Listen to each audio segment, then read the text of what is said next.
but you still need to understand how the while loop works when we have different situations. Let's say in this case, we are only checking if number of cards to hit is more than 0, and then we reduce it by 1 on each iteration. What would happen if, let's say, we took this sample again, we renamed this to trying to hit cards to number cards to hit. Again, we're not resetting the value of number cards to hit. This was reduced to 0 in this iteration. So if we try to do it again, we can just run it. Like I've mentioned, you can debug by clicking this line, and then a red dot will appear, which you can just click and it will debug for you. Then you can use this arrow to move forward, and as you can see, we just skipped it because the value is currently 0. It was left the way it was before. Yeah, so I hope you understood it. If you didn't, you can message me in the YouTube comment section. We can also make another example of a while loop. Let's say we want to do quite a similar action, but we will try to loop it until we get a score that fits us the way we want it to. In this case, we want the score to be 7, so you can try writing it yourself right now, but if you can't, I will write the sample for you and you can just follow along.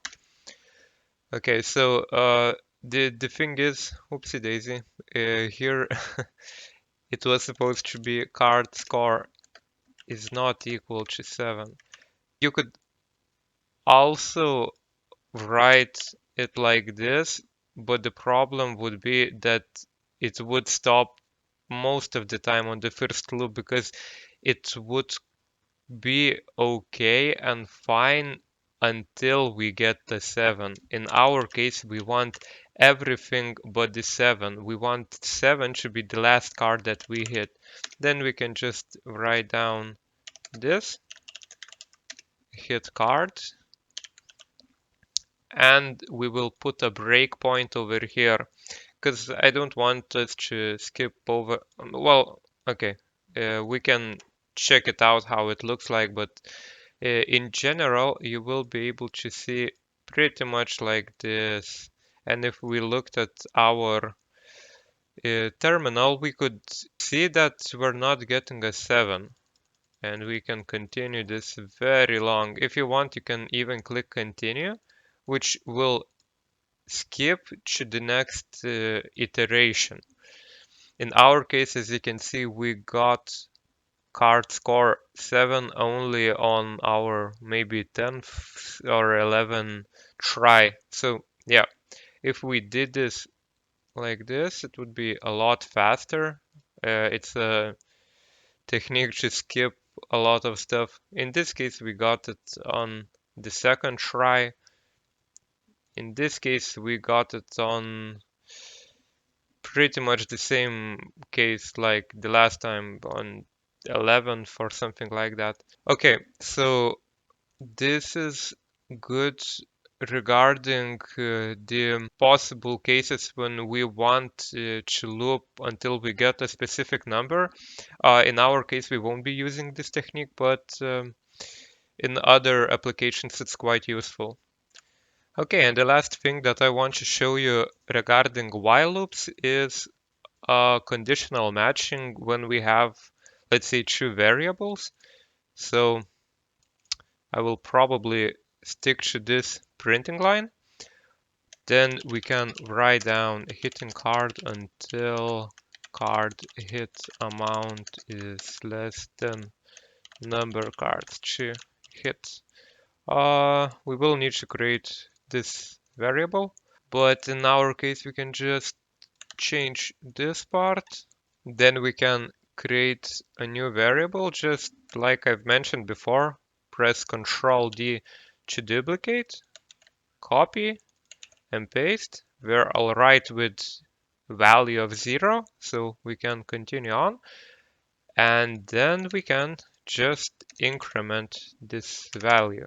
We can check. Usually when you want to check a condition, um, you should follow some kind of a workflow that works for you. But for me, at least, I usually tend to look if it's a simple case and scenario as this one, I just look at the values that are currently set. So basically we have number cards to hit set to 5. Then we have card hit amount, which is 0. Then we increment it and we're checking if 0 is less than number of cards to hit. We know that it is, and then we continue on with the loop. Yeah, so now we can try debugging. It might fail, I don't know. It didn't fail, that's good to know. So yeah, as you can see, we got 5 different draws, which is what we expected in that place. So if whenever you need to check if a variable is bigger or smaller than another variable, you can usually do this. Okay, now we will proceed with a different loop, which is called a do while loop. So do while loops, main difference is that they are guaranteed to hit or iterate at least once. As you remember, at first I've shown you how a while loop worked if we had 2 while loops and they both used number cards to hit, but the first loop reduced this variable to 0, to the value of 0. By the way, if you want to comment something, this won't execute anything, so you can write 2 slashes and you can write anything you want. There are multiple ways of writing comments, so you can also this documentation style. So it's a slash plus star, and it basically works like a summary, which you can write down. And the last one would be if you write 3 slashes before a method, and this will give you some explanation. Let's say if you wanted to give, I want a parameter.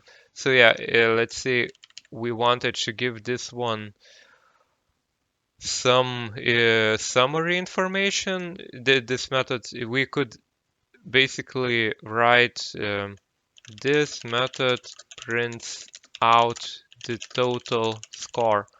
And we can also give some description to the parameter. This is a parameter meant to indicate the role of the puller. Not sure if it's the best example, but you can usually use this. Also, if you want to find any references or where you call this method, you can right click the method name, find all references, and it will find you everywhere where you used it. So in our case, if we check this one out, you can see that it actually summarizes everything. This method prints out the total score. This is how you summarize it. We can leave it there just in case you want to take the example from GitHub. Okay, so to continue on, I wanted to show you how do while loops work. So do while loops, like I've mentioned, always hit at least once. I will show you an example of it. We will try to do the same thing we did. We will repeat the same loop twice, and we will see how it actually manages to iterate at least once. So in our case, we used to do this as I remember. And then we did card score hit card. and we've also reduced it by 1. Okay, now we can check if it works correctly. We can see that it works just fine. It does it 5 times. And if we do this again, we can just indicate that we're doing it again. We will be able to see that we do hit it once, even though the condition doesn't match. So use do while when you want your code to run at least once. Use while when you don't need this functionality. So for a for loop, I think we will make an extra simple example for you to understand. I think we'll do, why did I delete that line? Whatever. We can do this. And we indicate that we want to hit these cards with a for loop. Then the syntax is that you first have to write keyword for, then you declare an index variable. So the I letter stands for index, and you can just write it like this. What we're doing in this part is basically we declare a new variable called I, which is equal to 0. Then we go to the second part of a for loop. To be clear, for loop has 3 sections. Basically, they're separated with a semicolon. The first section runs once before for loop even starts. Second part is meant for a condition. When should this loop iterate? When should it stop? So basically, we're writing that until variable I is less than number cards to hit, we want to do iterations, well, or looping.